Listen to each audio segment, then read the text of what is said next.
Property Law Pas FM bersama Erwin Kalau dari Erwin Kalau & Co. Property Lawyers. Mitra bisnis Pas FM dimanapun Anda berada, bertemu lagi dengan saya Erwin Kalau dalam acara Property Law. Ini kebetulan dari luar kota, dari Makassar, dari Pak Niki ya. Pak Niki ini membeli satu ruko di kompleks pertokoan di Makassar 20 tahun yang lalu. Tiba-tiba sekarang ada plang di depan kompleks itu menyatakan bahwa ruko ini adalah milik Perusda. Perusda ini kan berarti perusahaan daerah ya. Perusahaan daerah dengan nomor HPL ya, nomor sekian.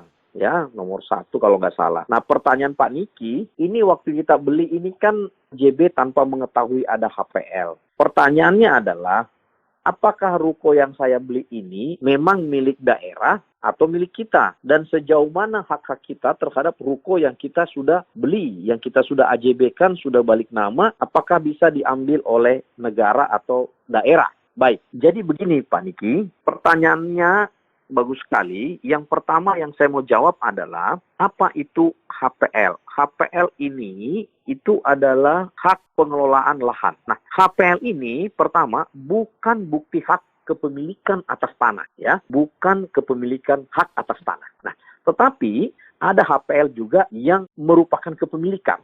Jadi bisa dia menjadi ruko-ruko itu bisa menjadi milik daerah, bisa juga tidak ya.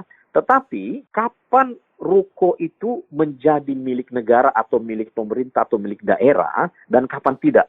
Bukan dilihat dari HPL-nya, bukan ya. Dilihat dari perolehannya. Ada namanya Undang-Undang Nomor 1 tahun 2004 itu tentang ya, undang-undang tentang perbendaharaan keuangan negara. Nah, di dalam ketentuan ini ya, di situ di pasal 1 tentang definisi adalah barang milik negara atau milik daerah ya, adalah ya barang atau aset di sini dimaksudkan yang diperoleh dari keuangan negara. Dalam hal ini APBN atau APBD ya. Jadi kalau ada instansi pemerintah atau Perusda yang mengklaim bahwa itu milik mereka, kepemilikan mereka, itu berarti dia harus membuktikan apakah pernah ada APBD ya di sana dikeluarkan untuk membeli lahan itu atau membebaskan lahan itu. Tidak cukup dengan HPL saja, karena HPL itu hanya untuk mengontrol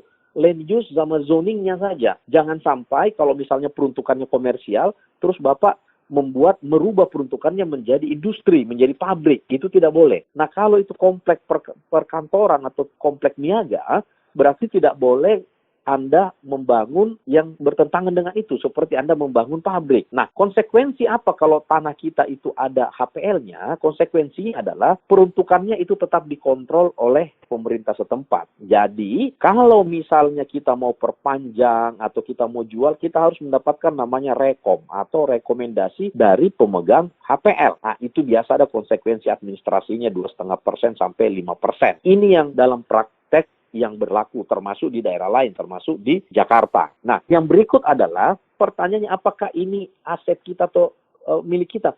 Kalau memang itu bukan perolehannya dari keuangan daerah atau negara, berarti itu kan bukan aset milik daerah atau negara. Kan begitu? Berarti aset milik Pak Niki yang punya. Nah, kalau Anda yang punya, ya, berarti walaupun ada HPL-nya, itu tetap Anda yang memiliki itu. Jadi tidak akan negara atau daerah atau pemerintah daerah itu bisa mengambil sewenang-wenang ruko itu.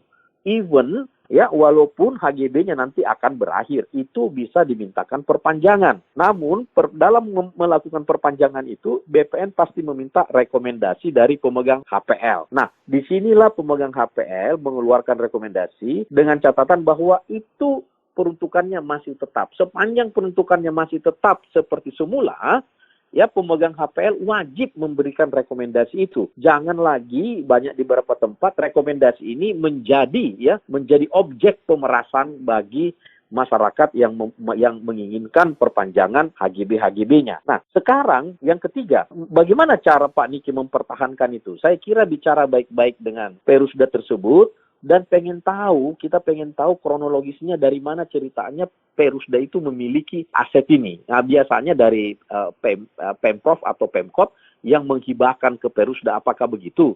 Nah, kalau begitu, apakah Pemkot dan Pemprov itu pernah membebaskan tanah itu? Kan semua itu harus dilacak semuanya.